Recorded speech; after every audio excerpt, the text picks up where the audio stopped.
read To Kill a Mockingbird, I probably was maybe 11 or 12 years old. I just was fascinated. In terms of story structure, To Kill a Mockingbird is the prototype of how. I mean, you can read lots of writers who really know how to do. E.M. Forrest is a master, and there are a lot of people who, several writers who could fall into that category. But To Kill a Mockingbird is sort of like, it's like the great John Coltrane solo on Giant Steps. You only get one like that. After that, look, when Frank Sinatra finishes singing, it's over. Bruce Springsteen's done. You shut the stadium down and you just wait, wait for the next guy to show up. And so The Kill a Mockingbird sort of falls in that category, partly because structurally, it's written with great simplicity. And essentially, it's a story about a kid who broke his arm. I mean, if you had to say, what's the book about? The book is about, if you had to do one of those one-line summations, you'd say this is a book about a kid from the South who broke his arm.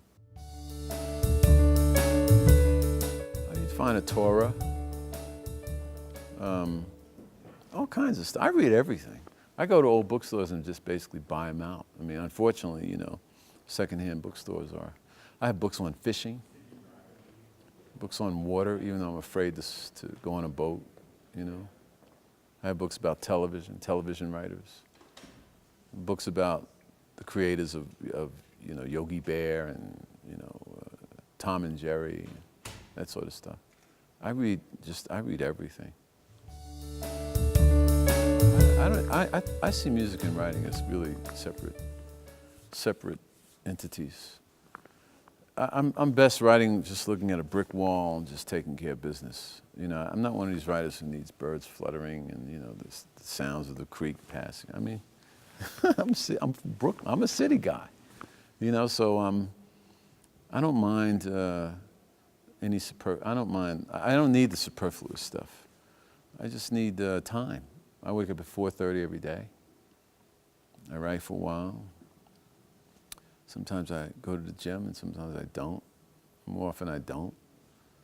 And I hit it until I can't do it anymore. I used to write longhand all the time. And then I started typing. Nowadays I write in longhand for the first 40 or 50 pages, and then I switch to a computer.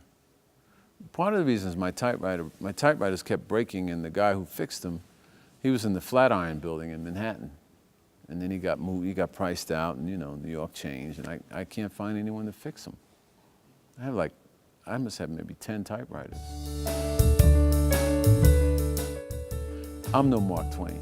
I suppose you could say I'm a humorist to some degree. And I look for things that are funny, because if you can't laugh about it, you end up crying. I love what he did, and I love the fact that he was always about the common man. And I like to think I'm about that, I'm not really part of any literary community. I don't really engage in the discourse of literary life. Why are you not on the grid? I don't have a TV. I have a cell phone, and I have a computer. And I Google things when I have to.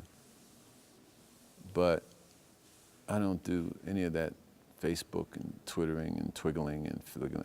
Why? Waste my time with that nonsense. So if someone had asked me, I suppose the question would be, why are you not on the grid? Because the grid's not worth being on. I think people should get off the grid. They should read books. It's the last pipeline to freedom. Just regular books with pages that turn. Not books that come from the cloud with, Amazon and I'm not interested in that stuff. One would have to die off. I wouldn't be able to choose. I wish I could. I wish I could leave one of these mistresses. I'd have a lot more time. I'm not that serious about either, though, really. I've been doing this so long that I don't need to practice anymore. I mean, I do if I want to play with Wynton Marsalis, sure, but I don't want to do that. And in terms of writing, if I wanted to be, you know, Mark Twain, why would I want to aspire to be what I can't be? I can only be myself.